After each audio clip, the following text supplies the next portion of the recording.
Tell you, my darling, once upon a time there was a little girl that was born on April 5th. Year was 1942. Oh, what a wonderful year. It's so nice. Thank you, Lord, for giving me these years. I'm telling to my handsome, sweet Brando. He can remember me when the Lord calls me. Oh, Brando, I tell you, my childhood, it was good and it was sad, like any other child. I was with my grandma. She's the one who took care of me. I'm Tia Lisa. I was a happy little girl, except that I didn't have my mom. My mom was called to heaven, and I was thought I was all by myself. But, pause, Okay. pause. I get, oh, Brandon, sorry for making a pause, but I get a lot of emotional on me. But let me tell you, that it's been good to me. I don't have no complaints. I met you, Grandpa. Was such a handsome man, and things turned around. I was in love, he was in love. We got married when he was called to the service. But many years back, let me remind you that, what did I say? That I went to, that I used to be in that wagon. I used to be in the wagon, and my grandma has 3 or 4 little long thick thin sticks. And when she saw me there, and she said, "You come down from that wagon, little girl, don't do that." I said, "Oh, I'm gonna get it. I'm gonna get it for sure." But I run to the corner, and there comes my grandma. My grandma must be here 70 something, by then. But she was so soft and so sweet. She just pretended she was hitting me. And I go, "Ay, don't hit me, mommy, don't." I call her mommy, "Don't hit me, mommy." And she was so soft and so sweet that she didn't really hit me or nothing like that, In other words, I don't have no complaints with that beautiful little lady that raised me. Hello, mamita. Those are the years that you're in your childhood. Memories comes back, remembering those years that are long gone, but they live in my heart and my memory. That's how it goes. Thus, for many years ago, let me remember those beautiful childhood years. Do you know, seriously speaking, that I had to walk, Brando? What a bit. It took us about maybe 20 to about half an hour walking to go to school. Really? It wasn't easy. Yes, I remember. I remember like yesterday, my first day of first grade, Mrs. Andrea. That was the first grade teacher. And in that little part of the island there in Cabo Rojo in Maniquilla, I think I was talking. I guess since I was a little girl, I like to talk, Yeah. I was talking to another girl, and she very gently came to me, and she put me right on the table. She That's how picked she you up. correct me. She lift me up gently and put me right on top of the table. Sit down. I sit down right on the table. She didn't say nothing, and then she kept giving the class, and I was sitting up there. That was a very sweet way of telling me quiet down, right? Yeah.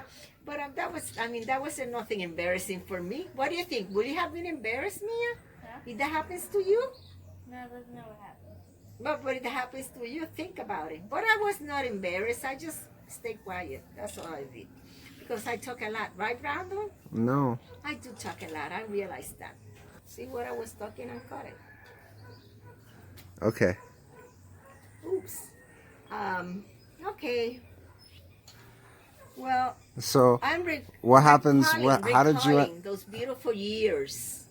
That's all I'm doing. I'm recalling, and I'm jumping from first grade to 10, then 10 years of age, and I don't mind. How long was Ovidio going to the same school as you? Ovidio was going to the same school. And in the country schools, you go to ninth grade, I believe it was ninth grade. Ninth grade. Then you have to go to the town from there. But Ovidio, my brother was something else. He was like Trivi. He likes to be out all the time, you know.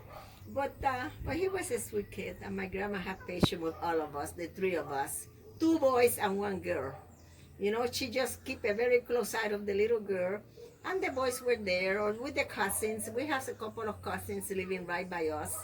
It was a good time. And then she got a comadre that it was her sister-in-law, Abuelita, and she come and help my grandma because my grandma's older. She used to watch for her the clothes, and she used to help her out because my grandma, her sister-in-law, was older.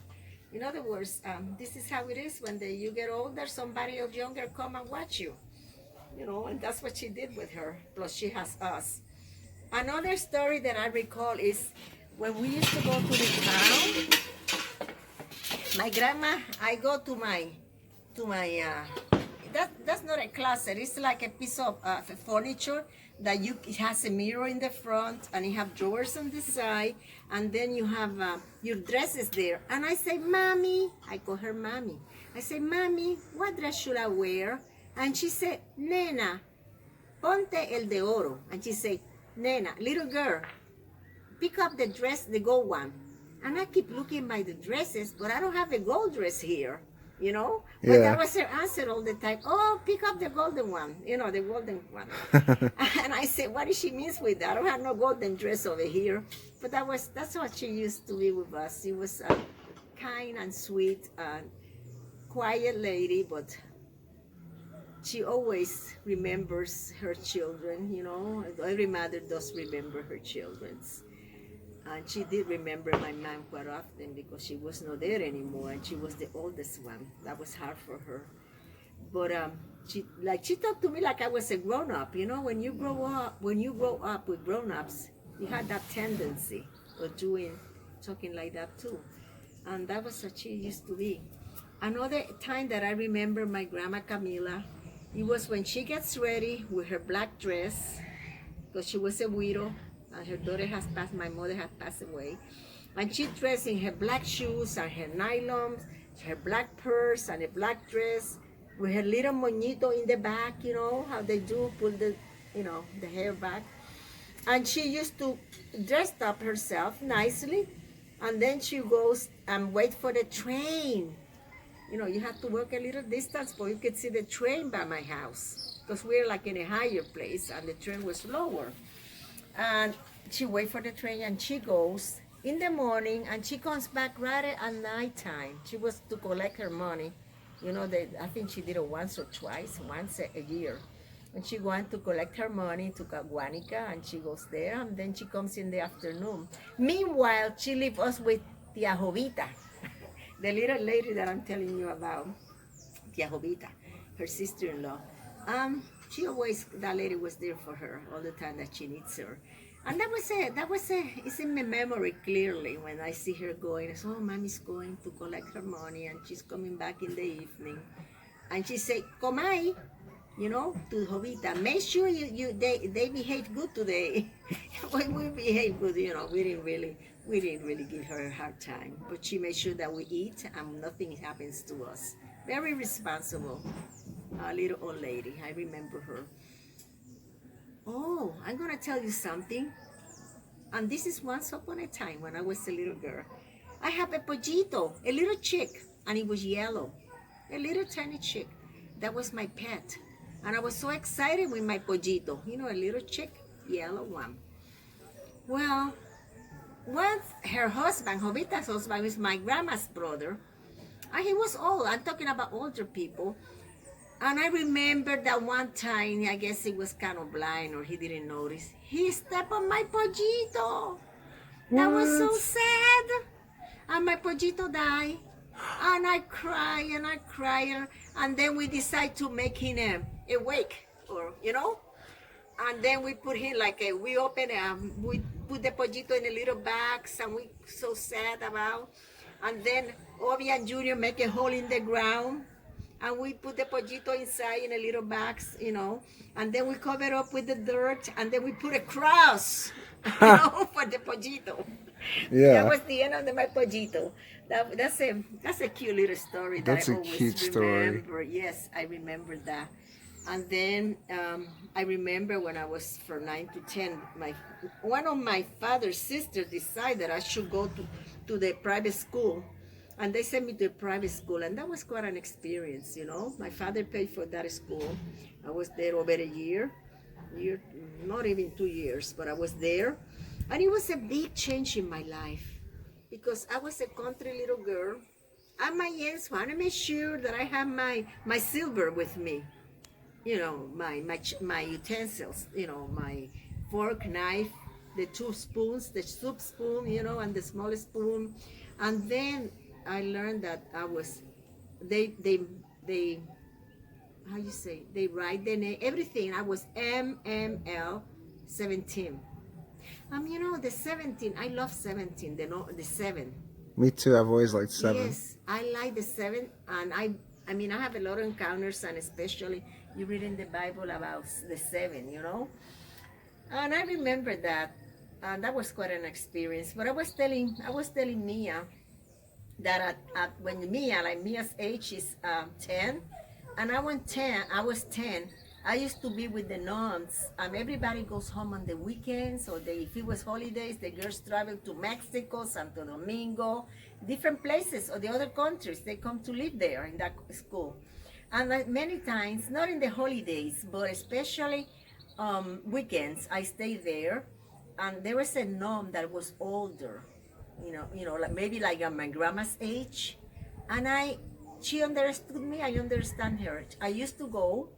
Listen, this is interesting. What you learn in life, what you encounter in life, it does take effect in you later on in life. This is very true. I remember that when we were there by ourselves, she had to go in the back of the school. This is a huge place, a big place, and they have enclosed. Everything is enclosed, the walls and everything for outside. There was a place where there was a garden. And she got to take care of her plants. I think she was in charge of that. And she took me along with her. And she said, clean this plant, or give me the water hose, and stuff like that. Like I was telling Mia this yesterday. And I remember that. And I was telling Mia the story a little bit about that. In other words, that's experiences that you acquire through the years that never goes away from you. Isn't that right? That's right. That's what it is. There's other things that I remember from my house, from my balcony of my house, or my grandma's house. I remember at night time when the fishermen go, because I could see the lights, in the ocean. That's called Porto, real port is actually called Puerto Real. And I remember that. I was fascinated seeing the lights in the evening and in the dark, going out of the port to the ocean. And they said, there goes the fishermen. That's what my grandma used to tell us. Oh, they're going to go and get fish during the night, or put the red, how you call the red?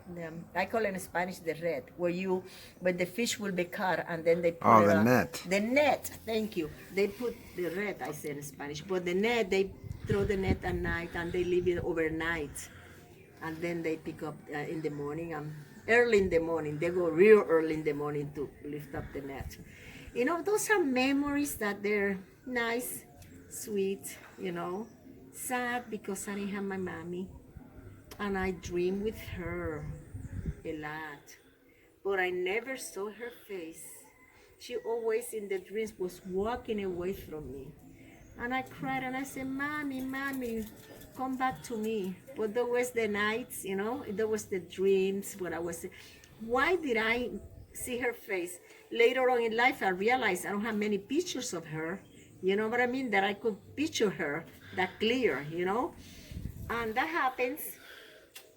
And those are kind of sad times, but hey, we have to deal with situations in life, sad, hard, but you learn, and you learn how to cope with.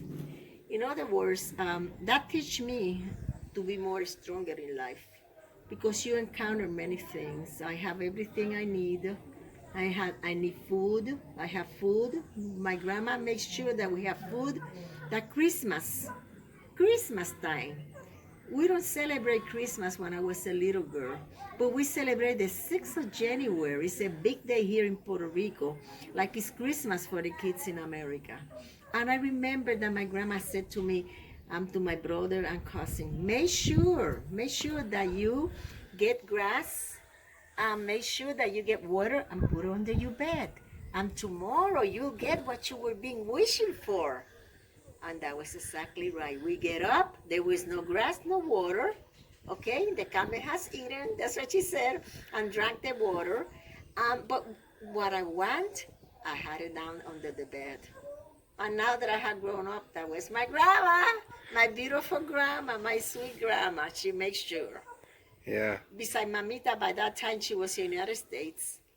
And she used to send me all kind of things from there. Most of my dresses were from the United States, and my shoes, and my jewelry. I cannot complain about Tia Lisa. She was very good to me. In other words, I was an orphan with privilege, But not only, but I just want to tell you something. Not everything material things are so important, like the love you feel. Love is the most important feeling, and God had taught us in His Word that God loved so much us that He gave our beloved Jesus, you know that? For us to clean us with His precious blood. In other words, what I'm saying is that it's good to be loved and to love. That is very essential. And to be kind to others and to help those that are more needed than us. And to be thankful for what we have. Sometimes we wish to reach the stars, the farthest star on the sky, and we have a precious, precious treasure right by us, but we don't understand it, and that's the sad part about. In other words, just be happy what you have, and you can thrive and work hard for it, and it gives you a good feeling, It gives you a good feeling, but the most important for me is to love God above anything, because He's been good to me and He has protected me. Now that I'm an older lady, I realize that He did protect me in those years, through my years, because my aunts were good to me and they watched me like their own daughters. And my grandma gave all she can for us. And Tia Lisa did the same thing. He was like a second mother to me. In other words, I had to be very thankful. That's all for now. Okay? Thank you. Let's see how this comes.